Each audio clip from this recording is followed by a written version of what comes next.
what I used to do, I look at the mirror and go, oh my God, what I doing to myself? I had all my, swole Yes. face, red eyes. It smelled like alcohol because your body starts smelling like Yes. alcohol. Yes. So what I'm doing to myself, I want to quit, I want to quit. And but the following few days later, no, I feel good, and then I start drinking again, Yeah. and it became a cycle, and it got to a point that I lost everything.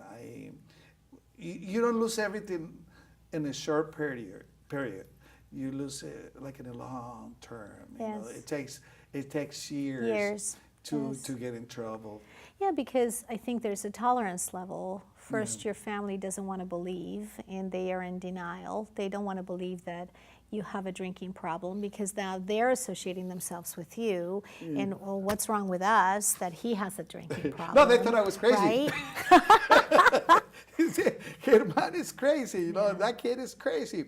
But I wasn't crazy. I was dealing with an addiction, but back in those days, in the 70s, they didn't know that it was a disease. It was like we have now these days, and that's why we got this show. We got prevention because I would like to start sharing information. I would like to bring people like you. I want to bring more doctors, psychologists, and try to find out a way to deal with prevention.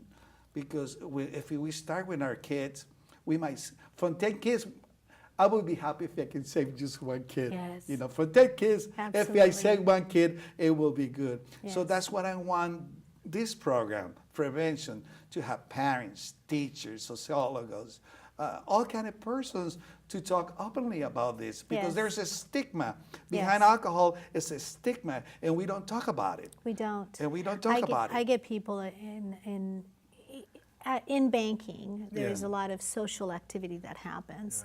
And many, many years ago, I remember one young lady that was at a meeting and she just felt really good, so she had one drink and then she felt even better and then she had another drink and then pretty soon she went from being the most popular girl at this activity, at this event, to starting to really take a dive because you get really, really happy first, right? And then you start going down and then your body starts kind of taking effect and then you want to kind of get rid of it. So you're going to get rid of it somehow.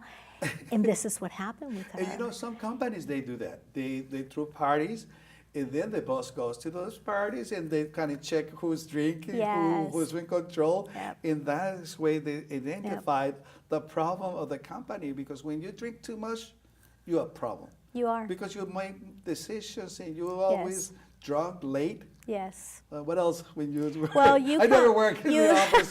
I never work in the office. Well, you but come you can in tell late. in the office, yes. You're coming late, and you take extra long lunches. You smell. you smell. You lie. Rude. It's almost like you living a life of an imposter.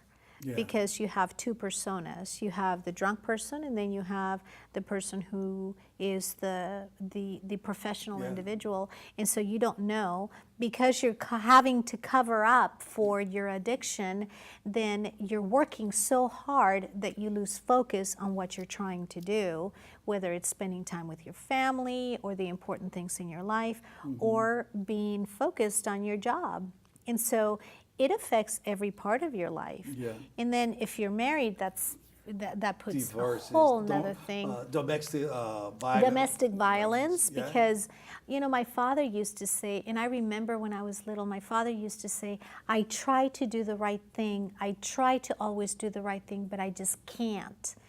And somehow he felt helpless. He didn't know that, and he didn't have knowledge of organizations like Al-Anon, for example, that has such a great success rate of getting people away from alcohol. But, I'm sorry, before you go, Yes. Can you explain to our audience what is Al-Anon? Yes, it's Alcoholics Anonymous, Yes. and it's an organization that has been around for a long time. They have a 12-step process, and it's a proven method of taking a hard look at oneself, and really almost like you're putting yourself right there, and you're taking a hard look at yourself, exactly who you are, without putting any judgment, but just saying, this is where I am. And so if you take a look at this 12-step process, it takes you through a process of first observing where you are, and then it continues toward, okay, now who am I touching and who am I hurting with this process, with what I'm doing, and getting real with the fact that, wait a minute, I don't have control over this. Because I don't have control over this, I have to reach to a higher being, somebody that can help me, that can actually help me, and then begin to tell truths about yourself and begin to really open up.